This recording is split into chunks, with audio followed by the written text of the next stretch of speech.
ክቡራን ተመልካችና አዳማጮቻችን እየቀጠለ የመጣው የሱረቱል ነህል የተውሂድ ጥሪ አሁንም እንደሚቀጥል ነው እና አላህ Subhanahu Wa Ta'ala የሰው ልጆች እሱ ብቻ ፈጥሯቸው እንደገና በዚህ ምድር ላይ ለመኖር የሚያስፈልጓቸውን ነገሮች ሁሉ አሟልቶና አዘጋጅቶላቸው እነሱ ግን ከሱ እየራቁ የተለያዩ ምንም ሊጠቅሙና ሊሰሙ የማይችሉ ነገሮች ሁሉ በጌታቸው እያጋሩ ስተት ላይ እንደሚወድቁ እያነሳ ከዚህ ስተታቸው መውጣትና ወደ ጌታቸው መመለስ እንዳለባቸው ነው እየነገረን የመጣው ማለት ነው። ይሄን ጥሪ የማይቀበሉ ካሉ አሳር መከራ እንደሚጠብቃቸውም ያስጠነቀቀ እና ጌታን እንደ ፍጡር በመቁጠር ከተለያዩ ነገሮች ጋራ እንደሚዛመድና እንደሚዋለድም ይናገራሉ።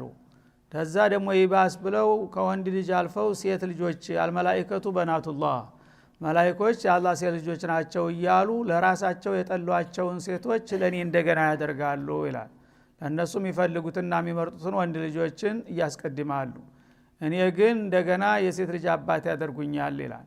ወኢዛ ቡሽራ አሐዱሁም ቢልኡንሳ ከነዚህ ሰዎች አንደኛው ሴት ልጅ ተወለደልህ የሚል ዜና በሚነገረው ጊዜ ظل وجهه مسودا በዜናው ድንጋጤ ፊቱ ጠቁሮ ይውላል ይላል። ወሆ ከዚም እሱ በቁጭት የተዋጠ ሆኖ እና አረቦች እንግዲህ በነበረባቸው መጥፎ አመለካከት ስለ ሴት ልጅ እንደዚህ ነበር አቋማቸው ማለት ነው። ሴት ልጅ አይወዱም በተለያየ ምክንያት ማለት ነው። አንደኛ ስርዓት ስለሌላቸው የራሳቸው የሆነ መንግስት መስርተው በስርዓት አይተዳደሩም ነበር። በቀባኢል ነበር፣ የጎሳ መሪዎች ነበሩ እየተከፋፍለው የሚገዟቸው። በዛ መልክ ሁል ጊዜ ሰላም የለም። በክልላቸው ወረራ ነው ሁል ጊዜ ጉልበት ያለው ይኖራል የማንንም እየዘረፈ፣ ደካማ ደግሞ ሁል ጊዜ ይቀማል ይዘረፋል። ልጆቹ ሚስቶቹ ሳይቀሩ ነፃዎቹ ማንም ወራሪ መጥቶ ገፎ ይወስዳቸዋል፣ ከዛ ባሪያ ያደርጋቸዋል ማለት ነው። ስለዚህ እንደዛ የተወራ ትወሰዳለች ትጠቃለች በሚል ፈሊጥ ይጠሏቸዋል ሴት ልጆችን ማለት ነው። እንደገና ደግሞ ቅናተኞች ናቸው። ያው አረቦቹ መልካቸው ቀና ነው እንደሚታወቀው። ቆንጆ ቆንጆ ወጣት ልጆች በሚወለዱ ጊዜ ያቺ ልጅ ራሱ በገዛ ልጁ ይቀናል ማለት ነው። መብራት የመሰለች ፀሐይ የመሰለች ቆንጆ ልጅ አሳድጌ አንከባክቤ ለማንም ጎረምሳ መጫወቻ ልትሆን ነው ይልና እንደዛ ከምትሆን ብትሞት ይሻላል ብሎ ይፈርድባታል ማለት ነው። አንዳንድ ጊዜ ደግሞ የኢኮኖሚ ችግር አለባቸው። ያው አገሩ ደረቅ ነው፣ እንዳሁኑ ቤንዚን የለም፣ ሚላስ የሚቀመስ ነገር የለም። ስለዚህ በምን አሳድጋለሁ ከሸተል ኢንፋቅ እንደሚለው በሌላው ቦታ ማለት ነው። ሴት ልጆች በጣም ፈጥነው ነው የሚረቡት፣ ይሮጣሉ ማለት ነው በእድገታቸውም በአወላለዳቸውም። ስለዚህ እነዚህ ሴት ልጆች እየበረከቱ በመጡ ቁጥር የኑሮ ደረጃን ያቃውሳሉ ብሎ በመፍራት ማሳደግ አልችልም ቢሎ ከነ ህይወቷ የሚቀብራትን እና የሚጠላትን ለአላህ ከሆነ ግን ችግር የለም ብሎ ለኔ እንደገና ያደርጋታል ይላል ማለት ነው። እና እንግዲህ ተሃፉታቸው እስበርሳቸው ተናቁት የተፋለሰ አመለካከት ያላቸው መሆኑን ሲያሳጣቸው ነው ማለት ነው። ቢያንስ እንግዲህ ጌታ እስከተባለ ድረስ ያው ቢያንስ በእናንተ ደረጃ ማድረግ ሲገባችሁ ከእናንተ በታች አውርዳችሁ እናንተ የምትጠሉትና የምትጸየፉትን እንዴት ለኔ ታደርጉታላችሁ ይላል ማለት ነው። እና ሴት ልጅ ተወለደልህ ተብሎ ስራ እንደሄደ ወይም ደግሞ ለእንድ ቦታ እንዳለ ሚስት ሴት ወለደች ተብሎ ዜና ከተነገረው ልክ መብረቅ እንደወረደበት ነው በድንጋጤ የሚደርቀው ማለት ነው። እና የዛ ጊዜ ፊቱ ያስታውቃል፣ ራሱ ላየው ሰው ሁሉ ከስማ ለብሶ በቅስሙ ተሰብሮ ይታያል። ምን ሆኖ አልገሌ ይባላል፣ ሴት ልጅ ተወልዳበት ነው ባክ ይባላል ማለት ነው። ሱብሃንአላህ። የዚህን ያህል የሚሰቀጥጧቸውን ነገሮች እንደገና ለኔ ታደርጓቸዋላችሁ ይላል። የተዋራ ሚነልቀውም እና ያቺ ሴት ልጅ ተወለደች በሚባልበት ጊዜ ከበተሰቡ ከቀባኢሎቹ ተደብቆ ይሄ ዜና ውስጥ የሚያልፍና እስከሚረሳሳ ድረስ ተደብቆ ይቆያል። እንደውም ሰው እንዲያየውና እንኳን እንደዚህ ሆነልህ ተብሎ እንዳያናግረው ማለት ነው። ልክ በቤቱ እያለ የለም እያሰኘ 2-3 ቀን ያሳልፋል ማለት ነው ተደብቆ። ለምን ሚንሱ ኢማቡሽረ ቢሂ የተበሰረበት ዜና አስቀያሚና አስከፊ ከመሆኑ የተነሳ ሰዎች ጋር ላለመገናኘትና ስለዚህ ጉዳይ ላለማውሳት ተደብቆ ጊዜ የሚያሳልፍባት ናት ይላል። አዩምሲኩ አላሁኒን እና ተዛ ተደብቆ በሚያሳልፋቸው ቀናቶች ምን እያለ ነው የሚያስበው? አሁን ይህችን ሴት ልጅ እንግዲህ እንደፈረደብኝ በውርዴት ዝም ብዬ ላሳድጋት አምየዱሱ ፊ ቱራብ ወይም ደግሞ ከነ ህይወቷ ወስጄ በአፈር ልደብቃት እያለ ነው ይሄን ያብላላ የሚቆየው ይላል። አላሳ አማ يحكمون እና እነሱ የሚፈርዱት ነገር ምንኛ የከፋ ነው ይላል አላህ Subhanahu Wa Ta'ala።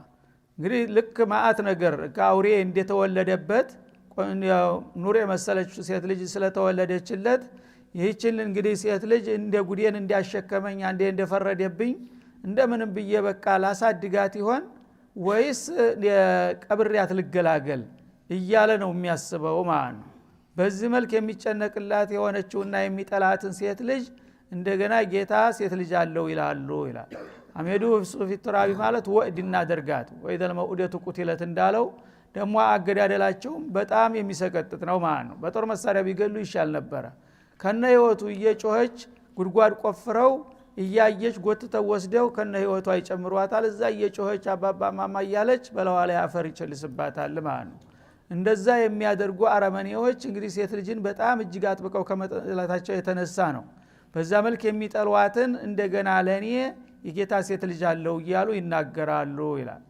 እና ይህ አይነት እንግዲህ ሰዎች ምን ይባላሉ? አላሳ አማ يحكمون የሚያስቡት አስተሳሰባቸው ራሱ ስንኩል ነው። ከስብዕና የራቁ ወደ አውሬነት ታውሬም የባሱ ናቸው። አውሬዎች ራሳቸው ማንኛውም አውሬ የወለደውን ልጅ አንዳንዶቹ ታልሆነ በቀር በጣም ሲረባቸውና ሲቸግራቸው የሚበሉ አሉ ልጆቻቸውን። አለበለዛ ሁሉም ማንኛውም አውሬ አከባክቦ ነው የሚያሳድገው ልጁን በአውሬ ደረጃ እንኳን ቢሆን እና አይኑ ያያ አይገለውም ማለት ነው። እነዚህ ግን በዚህ ደረጃ ናቸው ሴት ልጅን ከመጥላታቸው የተነሳ ይላል። للذين لا يؤمنون بالآخرة مثل السوء ይላል።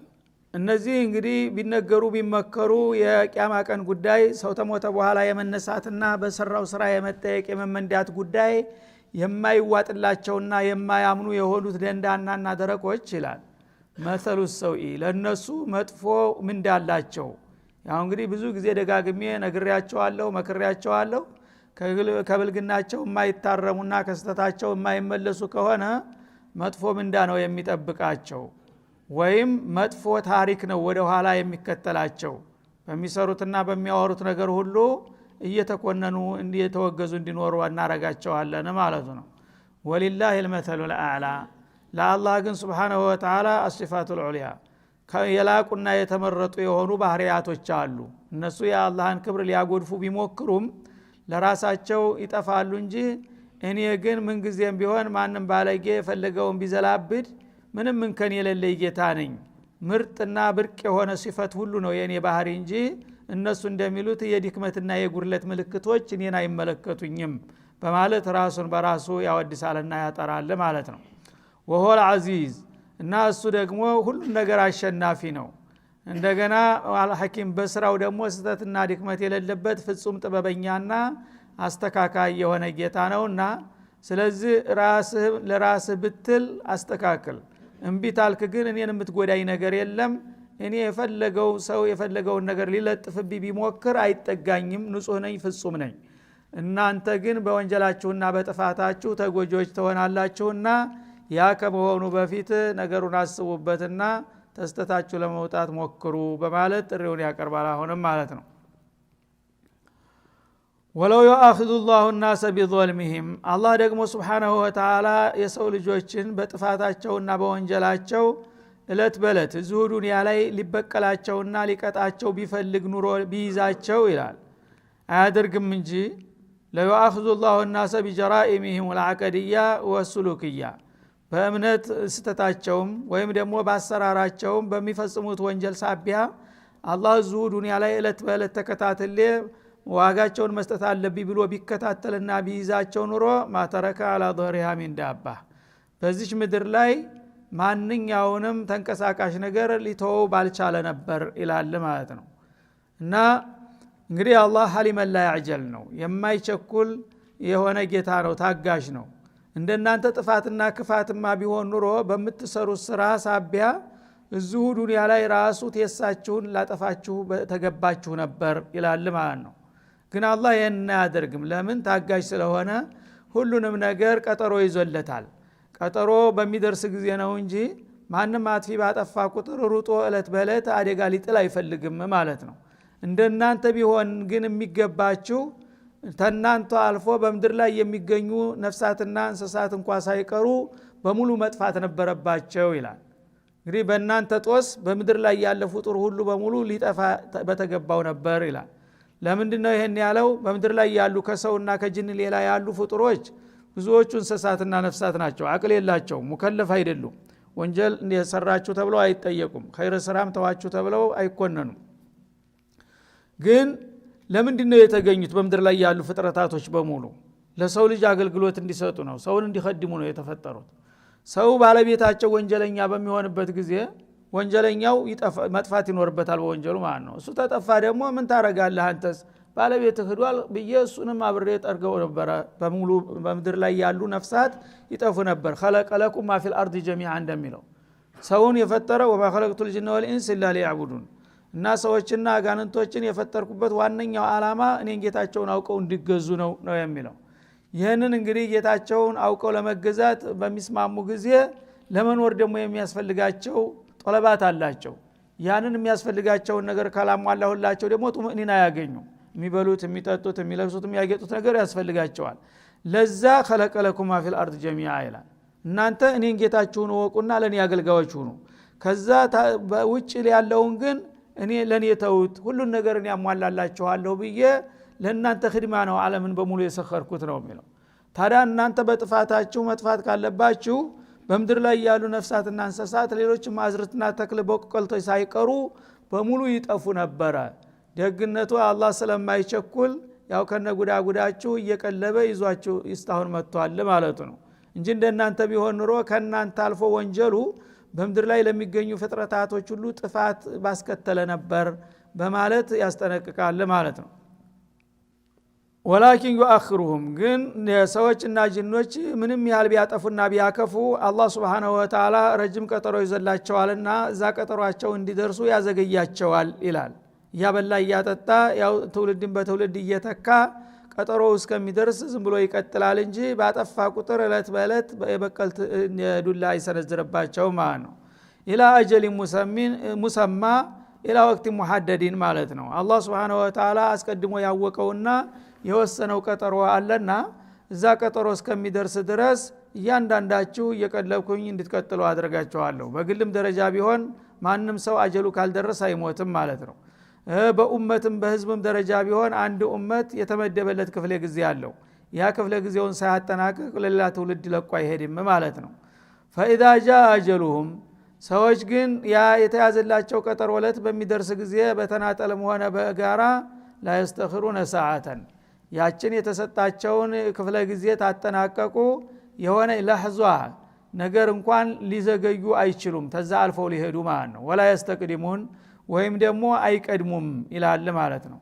በጣም ቢተቅኒን ነው የሚሰራው አላህ Subhanahu Wa Ta'ala። ሰዎች የፈለገውን ያህል ቀጠሮ መጥቡት ሆን እንኳን ቢሉ በደቂቃ በሰኮንድ ደረጃ ወይ ይቀድማል ወይ ይዘገያል። ሁለት አንዱ አይቀርም ማለት ነው።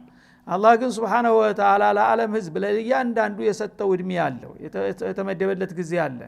ያቺ ጊዜ በመትደርስ ጊዜ ወላ ሰኮንድ እንኳን ቢሆን መቅደም የለም ወይም ደግሞ ማለፍ የለም። ልክ በዛች በተመደበችው ሰዓት ይያዛሉ ማለት ነው። ያስ ከሆነ ድረስ እኔ ምን አስቸኮለኝ? ያው በፈለኩት ሰዓት መያዝ እንደምችል አምናለሁኝና እናንተ ባጠፋችሁ ቁጥር በምንም አይነት እኔ መበሳጭና መቆላጭ አይደለሁም ማለት ነው። ቀጠሮዬን ነው የምጠብቅላችሁ ዝም ብሎ። ያንን አውቃችሁ እንግዲህ ከሱ ጋር መጣላቱ አይበጀንም የምትሉ ከሆናችሁ ለራሳችሁ፣ ካልሆነ ደግሞ ቀጠሮዬ ሲደርስ የትም አታመልጡኝም እዛ እንገናኛለን ማለቱ ነው። ويجعلون لله ما يكرهون እና ይሄ በተለይ ልጅን ወደ ጌታ የመነሰብ ጉዳይ በጣም አይከብዱ የከበደ ጸያፍ ነገር ነውና እሱን እንደገና ይመለስበታል አሁንም ማለት ነው። እና ለአላህ الواحد የተለያዩ ነገሮች ጋራ በማዛመድና በመዋለድ አንዳንድ ጊዜ ከመላእክቶች ሌላ ጊዜ ከጅኖች በማዛመድ ጌታ ልጅ አለው እያሉ ማየክረሁን ደግሞ ከልጆችም የሚጠሉትን ክፍል ለጌታ ይመድቡለታል ይላል ሴቶችን። ወተሲፉ አልሲነቱሁም الكذب በዛ አባባላቸው ደግሞ ምንም መረጃ ወይም ሹብሃ የላቸውም። የለየለትን ውሸት ነው ምላሶቻቸው የሚቀርጹት ይላል። ያው ታባቶቻቸው እንደወረሱት እንዴት ሊሆን ይችላል ብለው ማስረጃ አለ ይሄ ነገር ወይስ የለውም ሳይባል የተለመደውን ያፋቸው እንደቀደደ ውሸታቸውን ይቀርጻሉ ጌታ ልጅ አለው እያሉ ይላል። አነ ለሁሙል ሁስና ደግሞ የሚገርመው እንደዚህ እያጠፉና እያከፉ ለነሱ መልካም እድል እንዳላቸውም ይናገራሉ ይላል። ወንጀላቸውን ረስተው እንግዲህ አላህን Subhanahu Wa Ta'ala እንደ ተራ ፍጡር እያዋረዱና እየዘለፉ እንደገና በሌላ በኩል ደግሞ ናህኑ ዒያሉላህ ይሉ ነበር ማለት ነው። የመካ የሐረም ባለቤቶች ነንና የአላህ ቤተሰቦች ነን እኛ ብናጠፋም እንጌታ አይጨክንብንም ይሉ ነበር ማለት ነው። ይሄ እንግዲህ ተናቁድ ነው ማለት ነው። እንግዲህ የአላህ ቤተሰብ ነን የሚል ሰው በዛ ደረጃ ያለ ሰው ከማንም ሰው የበለጠ አላህን ማክበርና መፍራት ነበር የሚጠበቅበት እና የፈለጉትን ባለጌ ቃል እየተናገሩ የኔን ክብር እያጎደፉና እየዘለፉ እንደገና ለነሱ ደግሞ መልካም እድል እንዳላቸው አላህ እንዳልተቆጣባቸውና እንደማይቀጣቸው ይናገሩ ነበር ይላል ማለት ነው።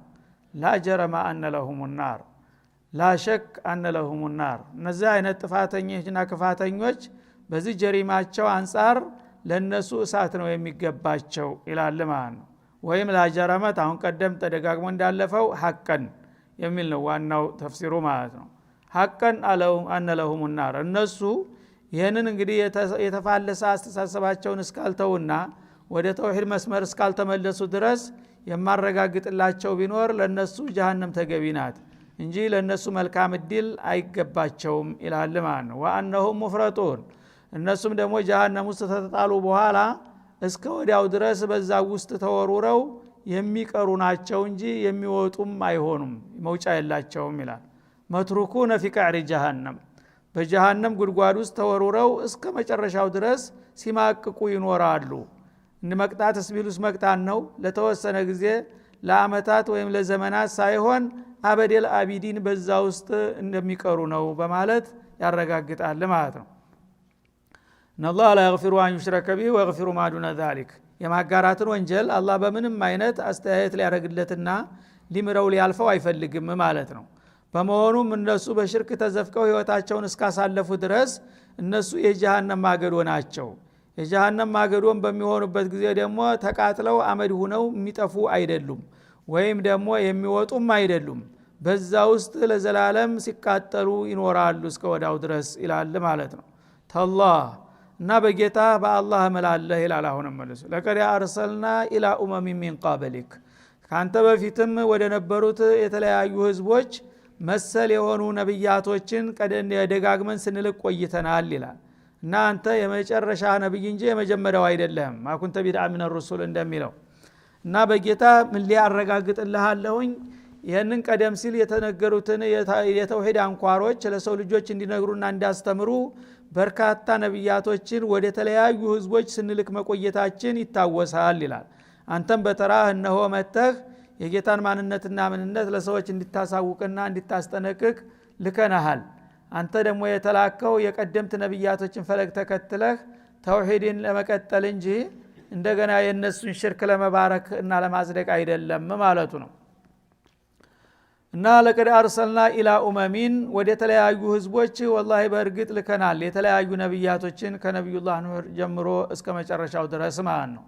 ፈዘየነ ለሁም الشيطان اعمالهم እና እነዛ ነብይ የተላከላቸው ኡመሞች ህዝቦች በሙሉ የአላህ ረሱሎች መተው ወደ ጌታችሁ ተመለሱ ከመስመር አጥርቃችኋል ተሽርክ መውጣት አለባችሁ ብለው ሲነግሯቸውና ሲመክሯቸው እሺ ብለው በመቀበልና በመከተል ፈንታ አብዛኛዎቹ ሰይጣን ያንን የተሳሳተ አቅጣጫቸውን ውብና መልካም አድርጎ አሸብርቆ አሳያቸውና ከሰይጣን ጋር በመወገን ረሱሎችን ሲያስተባብሉ መጡ ይላል ማለት ነው።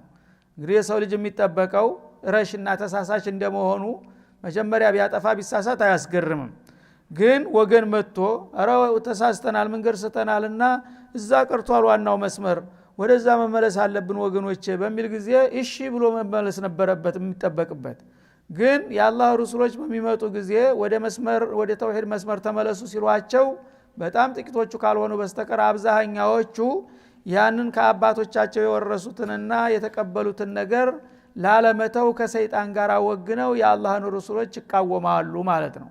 እና ሰይጣን ካንተ ይልቁስ አባትህ አያቅም ቀድማያትህ አያቅም እነሱ ይዘውት የመጡትን እንደገና ይሄ የገሌ ልጅ አሁን ተነስቶ ተማን በልጦ ነው እሱ ተሳስታችኋል ትቀበሉታላችሁ ዝም በሉት ባካችሁ የእናንተ ነው ትክክለኛው መንገድ ብሎ የሚነግራቸውና የሚመክራቸውን ነገር ተቀብለው የአላህን ረሱሎች እየተዋጉ በሰይጣን ጎዳና ይጓዛሉ ይላል ማለት ነው።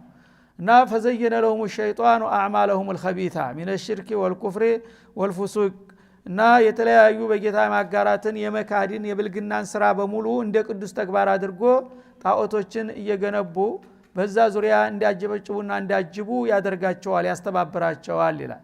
فهو وليهم اليوم እና ሰይጣን እነሱ እንግዲህ አላወቁም እንጂ ዛሬ ወዳጃቸውና ዋቢያቸው እሱ ነው። በርኩስ ተግባራት ላይ እንዲተባበሩና እንዲረባረቡ የሚያደርጋቸው አስተባባሪያቸው ሰብሳቢያቸው እሱ ነው ይላል ማለት ነው። ወለሁም አዛቡን አሊም ግን ነገ ለነሱ በዚህ ጥፋትና ክፋታቸው እጅግ አሳማሚ የሆነ ቅጣት ነው የሚጠብቃቸው። ሰው እንግዲህ ወገኑንና ወዳጁን ትቶ እንደገና ከጥላቱ ጋር የሚሰለፍ ከሆነ ይህ አይነቱ ታልተቀጣ ታዲያ ማን ይቀጣ ነው የሚለው አላህ Subhanahu Wa Ta'ala። መጀመሪያውኑ ገና ሰይጣን የሰው ልጆች ጠንቅ ቀንደኛ ጥላት እንደሆነ አላህ ደጋግሞ ተናግሯል። እነ ሸይጣን ለኩም አዱውን ፈተኺዱሁ አዱዋ እያለ።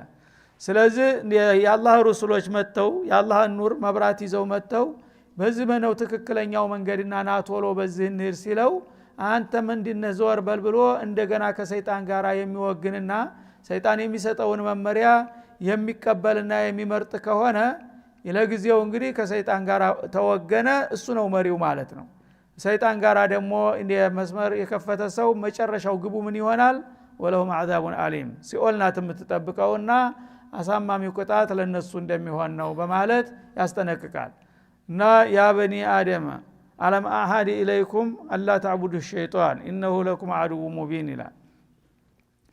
እና ለናንተ ደጋግሜ አደራ አላልኳችሁም አልመከርኳችሁም አላስጠነቀቅኳችሁም ሰይጣን ጥላታችሁ ነው እሱን እንደ ወዳጅ ዘመድ ያርጋችሁ አትያዙት ብላችሁ እንቢ ብላችሁ እሱ ጋር ከወገናችሁና ሙጭኝ ካላችሁ ከሱ ጋር ተያይዛችሁ ወደ ጀሃነም ተወርዳላችሁ በላቸው ይላል። ስለዚህ አላህ Subhanahu Wa Ta'ala እንግዲህ ከሰይጣን እጅ ፈልቅቆ ለማውጣትና ወደ ጀነተል ፊርደውስ እንድንወጣ ነው ሁሉ ጊዜ የሚጥርልንና የሚመክረን ማለት ነው። ይሄን ሁሉ አልፈልግም ተወኝ ባክ ሰይጣን ይሻለኛል የሚል ካለ ያው ከሱ ጋር ተሄዳለህ ማለት ነው። አልመርኡ ማአመን አሐብ እንደተባለው وما انزلنا عليك الكتاب الا لتبين لهم الذي اختلفوا فيه ይላል። እና ለማንኛውም እንግዲህ አንተን በተራህ መርጠን ይሄንን ኪታብ የተቀደሰ የሆነ ኪታብ አላወረንልህም ለሰው ልጆች የሚበጃቸውንና የሚጠቅማቸውን እንዲሁም የሚያከራክራቸውን ነገር እንድታስተምራቸውና እንድታብራራላቸው ብለን እንጂ ይላል። ሰዎች እንግዲህ መቀበል አለመቀበል የራሳቸው ምርጫ ነው። ግን አንተ የሥራ ድርሻህ ለሰዎች ሪሳላውን ማድረስ ነው።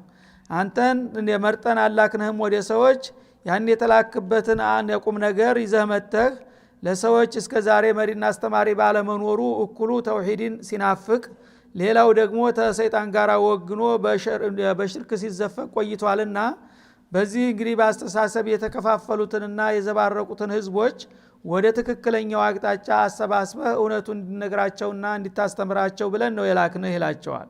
ወሁደን እና ለህይወታቸው ደግሞ አስተማማኝ የሆነ መመሪያ እንድታቀርብላቸው ነው። ወራህመተን አንተን በመቀበልና በመከተላቸው ደግሞ የጌታን ጸጋ ለማግኛ ሰበብ እንድትሆንላቸው ብለን ነው የላክንህ ማለት ነው። ይሄን ጥቅም የሚሰጠው ለማን ነው? ሊቀውም ይኡሚኑን ለማመን ፍላጎት ላላቸው ቀና አመለካከት ላላቸው ወገኖች ይላል ማለት ነው። እንግዲህ የነብዩ መምጣት ፈይሰል ነው ማለት ነው። እና ሙሐመዱን ፈረቀ በይነል ኸላኢቅ ይላል። በሰዎች መካከል ሚና እንዲለይ ነው ያደረገው ማለት ነው። ከዛ በፊት ሰዎች ከእንስሳ የተሻሉ አይደሉም። መሪና አስተማሪ ስለሌላቸው ሁላቸውም ተያይዘው በአንድ መልክ የሰይጣን መስመር ነበር እየተከተሉ ያሄዱት ማለት ነው። እሳቸው በሚመጡ ጊዜ ግን እናንተ ያላችሁበት መንገድ የተሳሳተ ነው፣ እነዚህ የምትገዟቸውና የምታመልኳቸው ነገሮች ሁሉ በሙሉ አላስፈላጊዎች ናቸው፣ እንኳን እናንተ እንዲጠቅሙ የማይለሙ የማይሰሙ ነገሮች ናቸው፣ እነሱን ተውና ሰማይና መሬትን ዓለምን በሙሉ የፈጠረውን ኃያሉና ትክክለኛውን ጌታችሁን እኔ ላስተዋውቃችሁ ብለው በሚነግሯቸው ጊዜ ቀና አመለካከት ያላቸው እንደዚህ አይነት አማራጭ ከተገኘ ጥሩ ነው ምራንሺ ብለው ተከተሉና ተቀበሉ ማለት ነው። ሌሎቹ ደግሞ ይሄን የለመርነውን ነገር መተው የለብንም ዘወር በላንተ ማንሃ ወናባጅነህ አሉ። በዚህ መልክ ሚናቸው እንዲለይ ነው አንተን የላክንህ ይላል ማለት ነው። መጀመሪያ ግን መሪና አስተማሪ በሌላቸው ጊዜ ማዕዙር ነበሩ ማለት ነው። ምክንያቱም ሰው ምን ዕውቀት ከሌለው ጎጅና ጠቃሚውን ጥላትና ወዳጁን መለየት ካልቻለ እንግዲህ ቢያጠፋ አያስገርምም፣ የጨለማ ጉዞ ነውና ማለት ነው። ግን ማብራት ይዞ መጥቶ አንዱ ወንድሙ ባውዛ ይዞ በድቅድቅ ጨለማ በዚህ ነው መንገዱን አቶሎ ሲለው አንተን አልከተልም ጨለማው ይሻለኛል ካለ ያ እንግዲህ በራሱ ላይ የፈረደ ንግፈኛ ነው ማለት ነው። እና በዚህ መልክ እንግዲህ ሰዎችን ወደ ትክክለኛው መስመር እንድታመጣቸውና ከጌታቸው ጋር እንድታገናኛቸው ብለን ነው የላክንህ። የዚህ እድል ተጠቃሚ የሚሆኑት ታዲያ የሰሙትና ያዩት ብቻ ሁሉ ሳይሆኑ የተወሰኑት የታደሉት ናቸው። አላህ ሰዓዳ ይሻላቸው ቀና አመለካከት ያላቸው ሊቀበሉህና ሊከተሉህ ይችላሉ። ሌሎቹ ግን የልማዳቸው ሰለባ ሆነው በዛው ሊቀጥሉና ሰይጣንን ሊከተሉ ይችላሉና አንተ መልእክቱን ካደረስክላቸው መርጫውን ለራሳቸው ተውላቸው ይላል ማለት ነው። ወላሁ አንዘለ ሚነ ሰማእ ይላል አላህ ሱብሓነሁ ወተዓላ። አሁንም ምናልባት ስለሱ ማንነት ዘንግታችሁ ከሆነ እስቲ በኒዕማዬ ላስተዋውቃችሁ ይላል መልሶ። ጌታ ምን እንዲያደረገላችሁ ለእናንተ ምናችሁ እንደሆነ ምን ያህል እንደሚያስብ እንደሚቆረቆርላችሁ በመርሳትና በመዘንጋት ነውና ለዚህ ሁሉ ስህተት የተጋለጣችሁት። አላህ ማለት እኮ ከወደ ሰማይ የሚወርደውን ውሃ የሚልክላችሁ ጌታ ነው ይላል። ከወደ ሰማይ ዝናብ ሲወርድ ታያለህ አይደለም ይላል። ማን ነው የላከው? እኔ እኮ ነኝ ለእናንተ ጥቅም ብዬ ዝናብ የማወርደው። ታዲያ እንዲህ አይነቱን ጌታ ትታችሁ እንደገና አንድ ቅንጣት ጠብታ ሊሰጥ የማይችለውን ታመልካላችሁና ትገዛላችሁ ለማለት። ፈአህያ ቢሂ الارض بعد موتها ያንን ዝናብ ከወደ ሰማይ ካወረደ በኋላ በድርቅ ሙታ ተጥቅም ውጭ ሆና ከስላ ተሰነጣጥቃ የቆየችውን ጎስቋላ መሬታችሁን እንደገና ለምለም አድርጎ ህይወት ያለብሳታል አይደለም እንዴ? ያን የሚያደርግ ነው የዓለም ባለቤትና ትክክለኛ አምላክ ሊባል የሚገባው ይላል።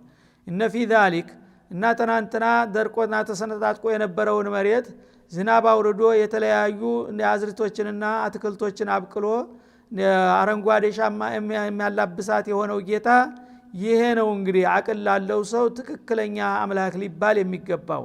ለአየተ ሊቀውም ይስማዑን እና ያንን ዝናብ አውርዶ በቃይን አብቅሎ ለእናንተም ለእንስሳዎቻችሁም የሚያስፈልገውን ሁሉ ሲሳይ የሚያሟላና የሚያዘጋጅ የሆነው ጌታ ይሄ ወሳኝ የሆነ መረጃ እየሰጣችሁ ነው።